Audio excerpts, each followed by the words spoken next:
Assalamualaikum warahmatullahi wabarakatuh. Alhamdulillahirabbil alamin wassalatu wassalamu ala asyrofil anbiya'i wal mursalin wa ala alihi wa ashabihi ajma'in amma ba'd. Yang sama-sama kita hormati dan kita muliakan guru kita Al-Mukarram Bapak Teranggas Kiai Abdul Qadir Rosyad MA, Bapak-bapak, ibu-ibu, hadirin jamaah Masjid Al-Qausar dan Jannah Allah SWT, wabil khusus daripada orang tua kita, Bapak Haji Chandra, Bapak Haji Ali, Bapak Haji Sarono, Bapak Haji Sekendar, dan juga Ibu Haji Nomo Muslimah Fahri, serta Bapak dan Ibu yang mohon maaf tidak saya sebutkan satu-satu namanya, namun tidak mengulangi satu saya.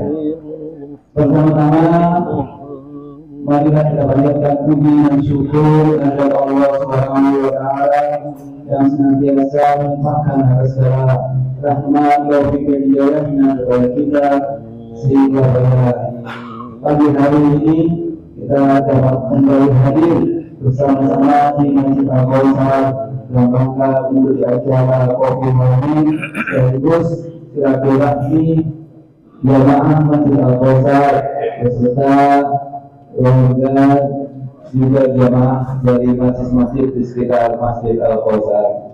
Tentunya dengan harapan dan doa mudah-mudahan dari ridho dan berkah dari Allah Subhanahu wa Ta'ala.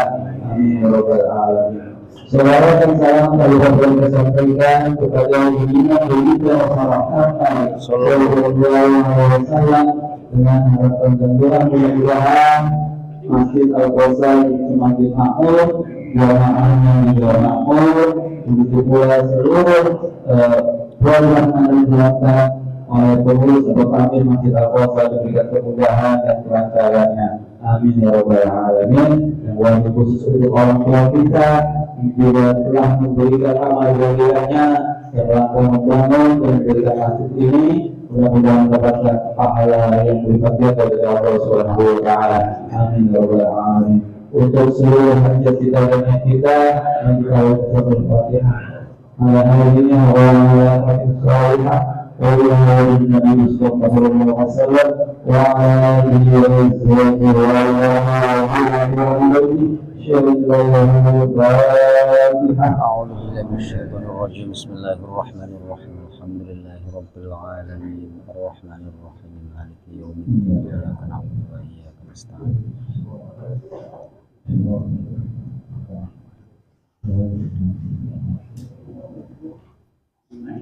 Bapak-bapak, ibu-ibu hadirin yang Allah Subhanahu wa Ta'ala, sebelum kita mendengarkan tausiah yang pada hari ini kita akan mendengarkan tausiah yang disampaikan nanti oleh guru kita Ustaz Dr. Haji Abdul Qadir Rosyad SIMA.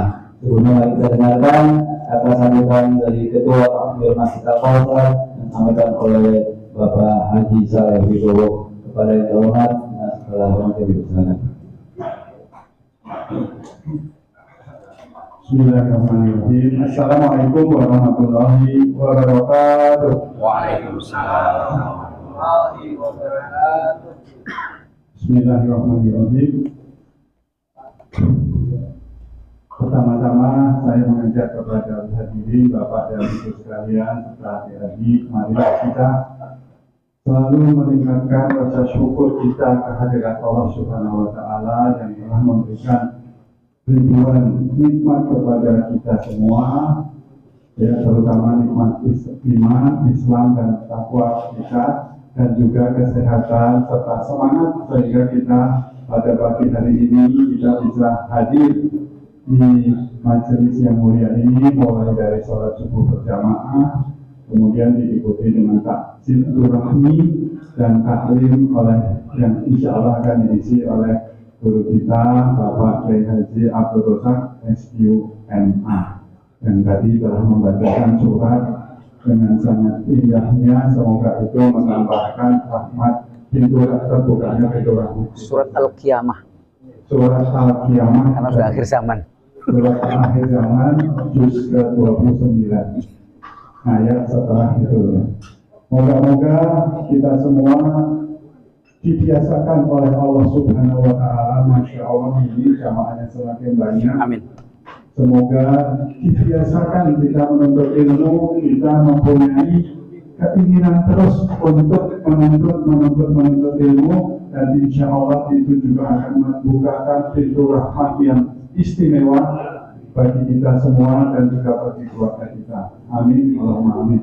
Tidak banyak saya ucapkan terima kasih kepada Pak Ustaz yang sudah hadir di sini menspesialkan, kemudian juga kepada teman-teman yang sudah menyiapkan mulai jam 3 tadi, dan juga kepada ibu-ibu yang alhamdulillah semakin banyak ibu-ibu. Terima kasih.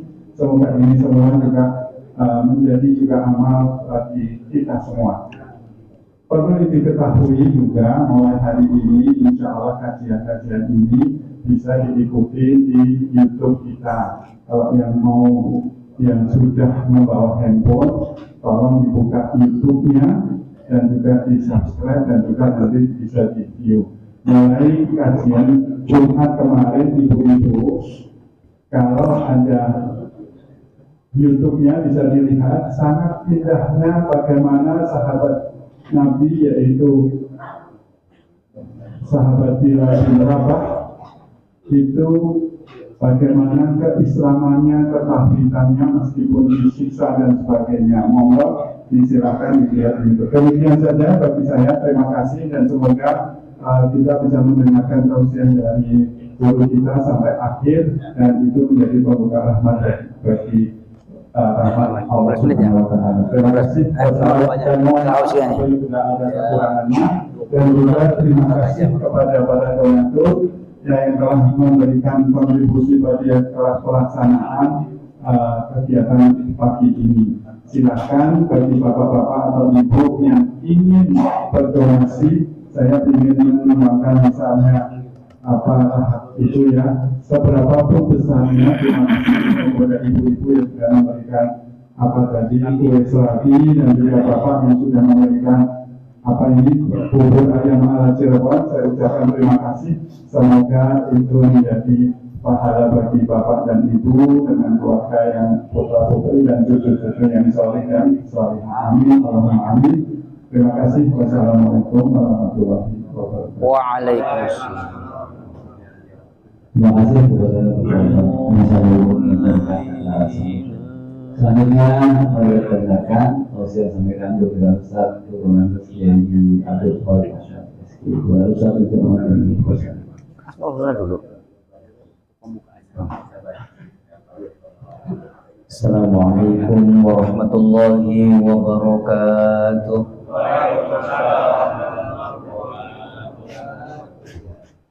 Innal hamdalillah nahmaduhu wa nasta'inuhu wa nastaghfiruh wa na'udzu billahi min shururi anfusina wa sayyiati a'malina. May yahdihillahu fala mudilla lahu wa may yudlilhu fala hadiya lahu. Allahumma salli wa sallim wa barik wa karrim ala sayyidina Muhammadin wa ala alihi wa sahbihi ajma'in. Amma ba'du. Yang saya muliakan Ketua DKM Masjid Al-Kautsar beserta seluruh jajarannya, yang saya hormati para jamaah, bapak-bapak, ibu-ibu dan saudara sekalian, jamaah sholat subuh yang dimuliakan Allah Subhanahu wa Ta'ala. Kita meskipun kalau tadi malam tidak sholat tahajud, tidak qiyamul lail, lantaran kita sholat jamaah, maka kita dinilai telah qiyamul lail semalam suntuk. Ada sebuah riwayat, man sholla al-isya'a, siapa yang sholat isya ma'al jamaah, dengan berjamaah, faka'annama, maka seakan-akan ia yaqumu nisfal lail, sholat malam setengah malam. Dan barang siapa waman sholat subha, siapa yang sholat subuh ma'al jamaah, beserta jamaah, artinya sholat subuhnya dilakukan berjamaah, maka dia seakan-akan telah melaksanakan qiyamul lail 1 malam suntuk. Masya Allah. Saya kasih ijazah lagi, bukan ijazah, saya kasih pengetahuan lagi.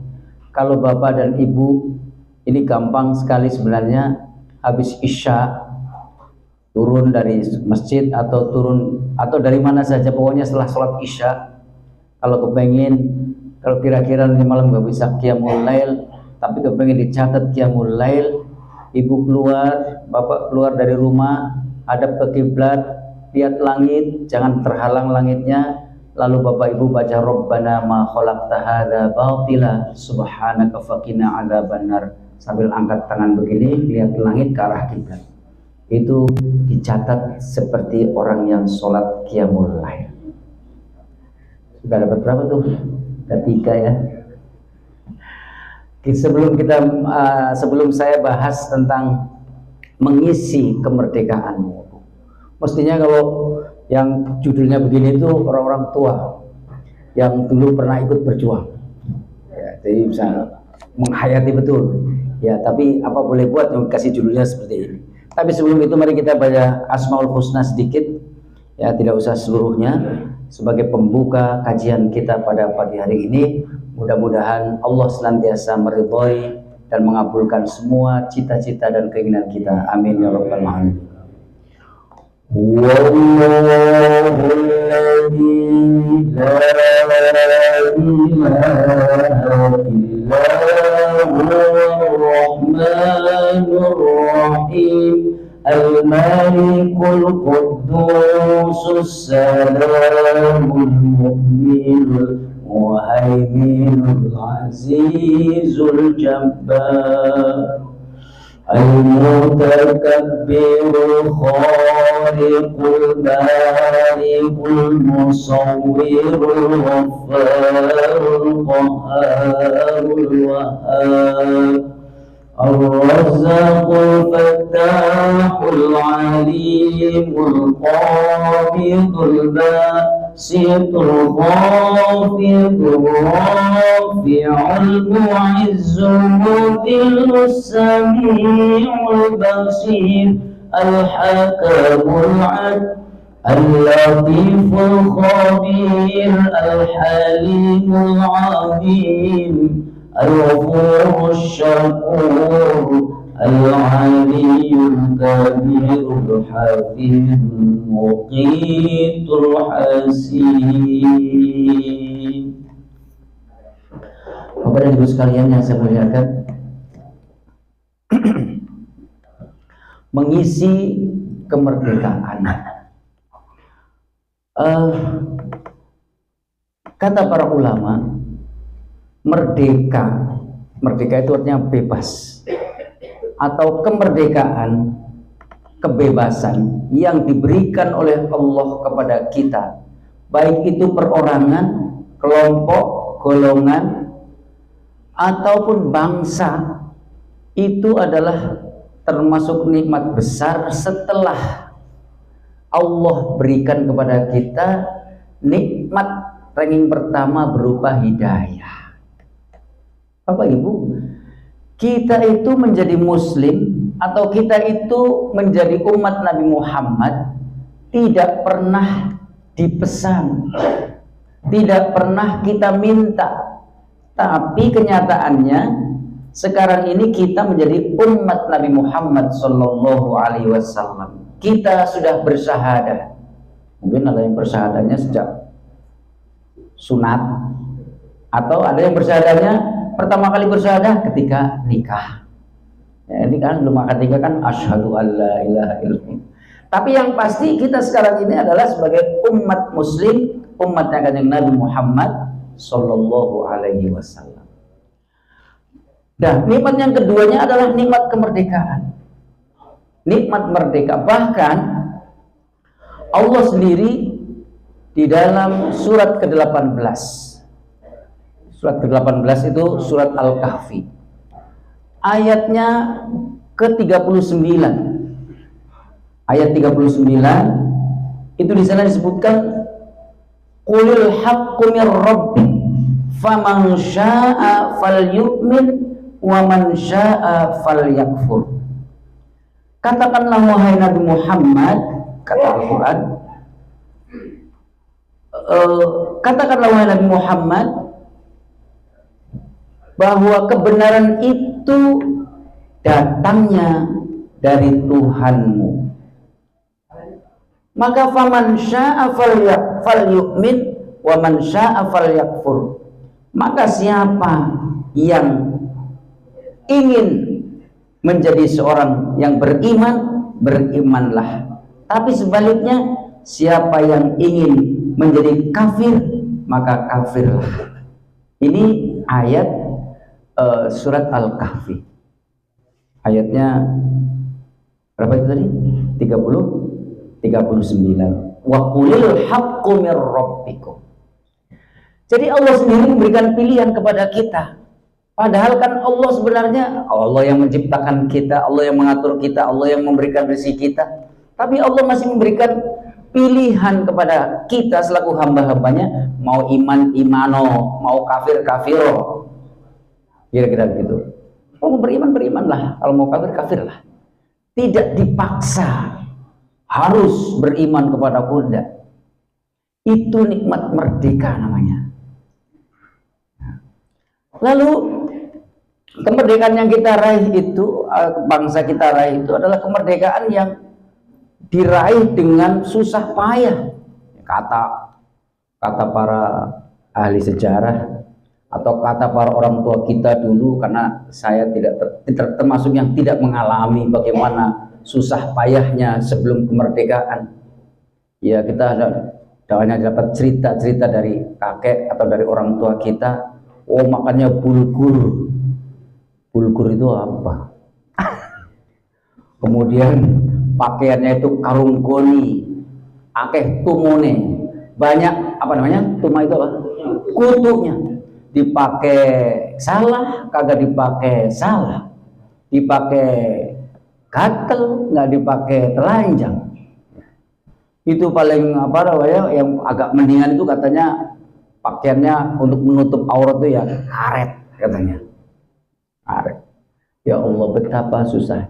Nah, kita ini hidup sekarang sudah enak, sudah di alam kemerdekaan atau alam merdeka. Bayangkan para pejuang kita, para pendahulu kita, orang-orang tua kita itu dulu berjuang luar biasa.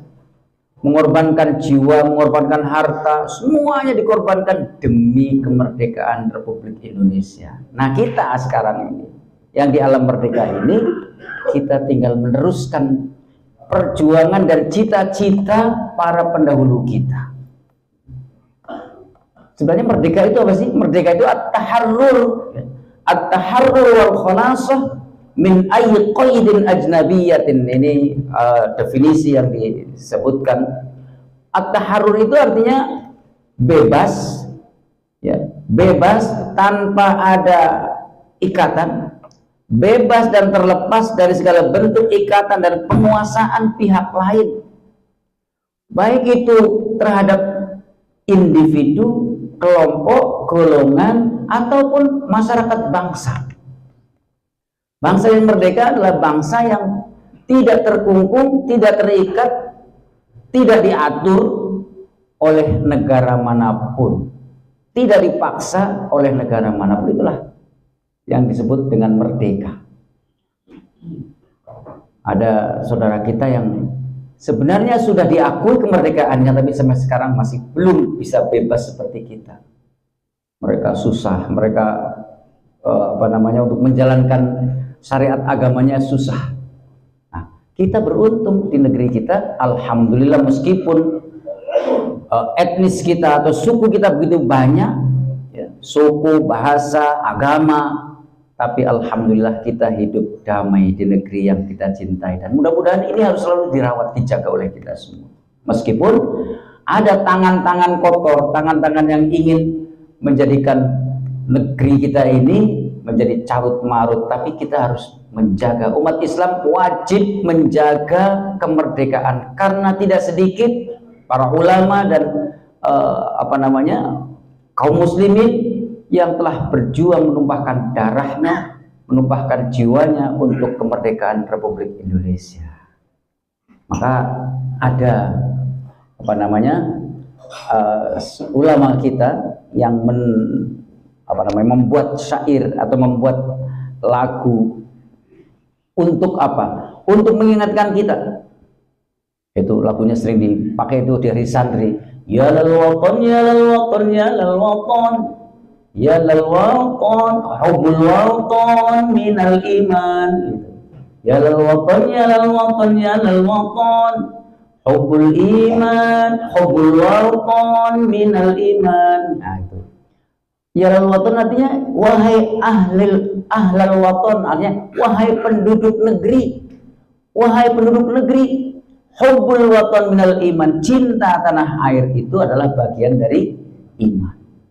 Itu bukan hadis, tapi itu jargon untuk mengingatkan kita bangsa Indonesia agar tetap cinta kepada tanah air. Nah, di dalam sejarah betapa susahnya kalau orang atau kelompok belum merdeka. Nabi, saya contohnya Nabi aja lah, karena dalam mencontohkan kanjeng Nabi dan sahabatnya itu disebut di dalam hadis. Hanya hadisnya hadis sahih.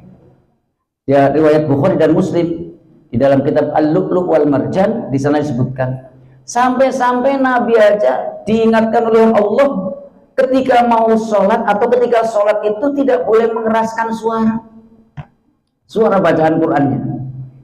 Di sana disebutkan kana idza rafa'a sautahu sami'al musyrikun fasubbul Qur'an atau fasabbul Qur'ana wa man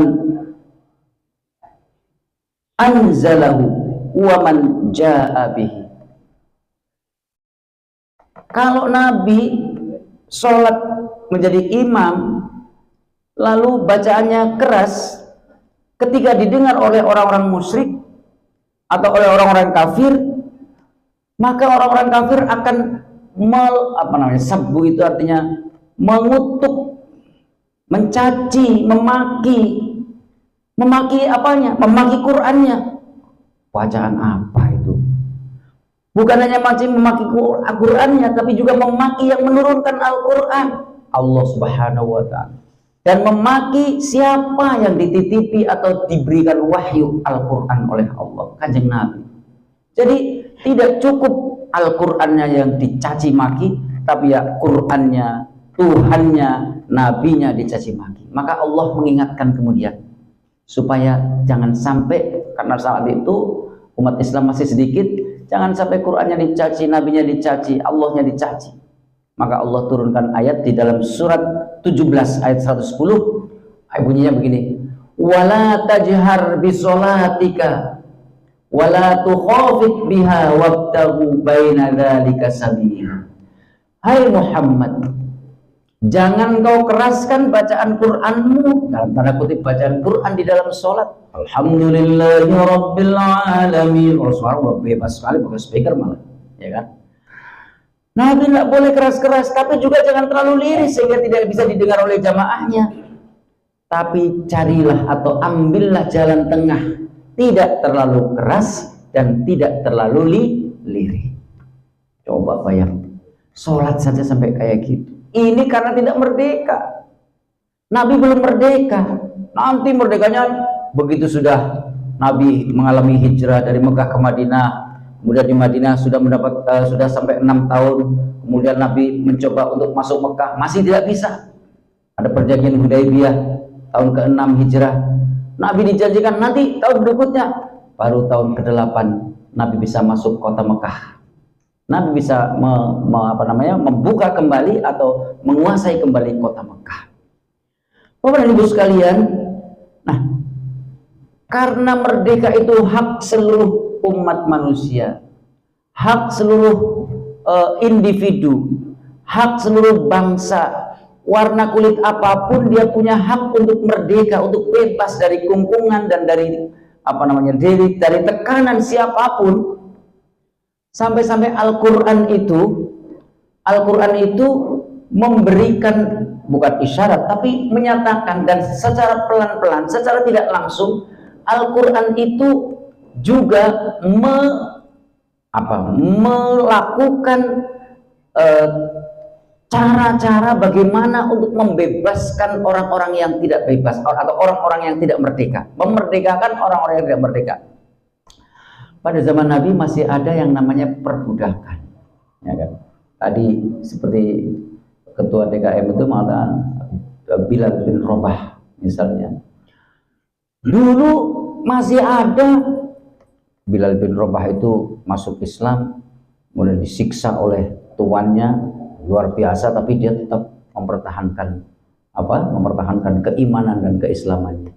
Pada masa Rasulullah masih ada perbudakan, tapi bagaimana Islam menghilangkan, antara lain dengan cara yang tidak secara langsung, tapi caranya adalah antara lain Al-Quran memberikan tekanan, memberikan perintah ketika ada pelanggaran-pelanggaran tertentu. Orang yang melanggar itu disuruh memerdekakan budak. Contoh yang pertama misalnya membunuh tanpa sengaja. Di dalam surat 4 surat An-Nisa ya, ayat yang ke-92. Surat An-Nisa. Di dalam surat An-Nisa disebutkan